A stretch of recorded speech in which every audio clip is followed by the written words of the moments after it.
আজ কি নিয়ে কি আছে? দেখুন, আপনারা সবাই জানেন, কালকেও দেখেছেন, বাংলায় নজিরবিহীন মুখ্যমন্ত্রী নাকি ইডির কাজে, সাংবিধানিক কাজে বাধা দিচ্ছে। খুব হাস্যকর। রাজ্য তো এমনি রসাতলে গেছে, তারপর এই মুখ্যমন্ত্রী আরো আমাদের বাংলার মানুষকে লজ্জার সম্মুখীন হতে হচ্ছে। অন্য রাজ্যে যেখানে বাংলাকে নিয়ে হাসাহাসি করছে, কোথায় যেখানে কয়লা কেলেঙ্কারির জন্য ইডি তার তদন্ত করতে গেছে, কয়লা কেলেঙ্কারির জন্য ইডি তদন্ত করতে গিয়ে কি দেখা গেছে, মমতা ব্যানার্জি তার ক্যাডারদের দিয়ে, মানে পুলিশ প্রশাসনকে নিয়ে বাধা সৃষ্টি করছে ইডির কাজে। এটার জন্য তার বিরুদ্ধে আমাদের আজকের এই মিছিল, প্রতিবাদ মিছিল।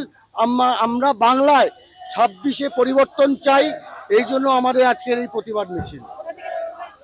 আমরা ভেনাস মোড় থেকে প্রতিবাদ মিছিল শুরু করেছি, আমরা সেবক মোড় থেকে ভেনাস মোড়ে আবার আসবো।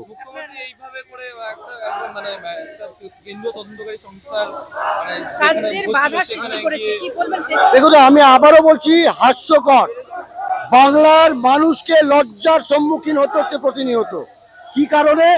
যে একটা মুখ্যমন্ত্রী পাগল, সেই পাগল এবং চটি চাটা ক্যাডারদের নিয়ে পুলিশ প্রশাসনকে চটি চাটা ক্যাডারে পরিণত করেছে। রাজীব বাবু কি করলেন? মমতা ব্যানার্জির নির্দেশে চলে গেলেন। কি জন্য? প্রশাসনকে এইভাবে ব্যবহার করছে, যাতে প্রশাসন এইভাবে দলদাস পুলিশের জন্য ব্যবহার না হয়, তার আমরা প্রশাসনের কাছে আবেদন রাখছি। এবং 26-এর নির্বাচন তৃণমূলের বিসর্জন, এটা পরিষ্কার। সৌরভ সরকার, নম ইউবা ওয়ারিয়ার্সের শিলিগুড়ির কনভেনার।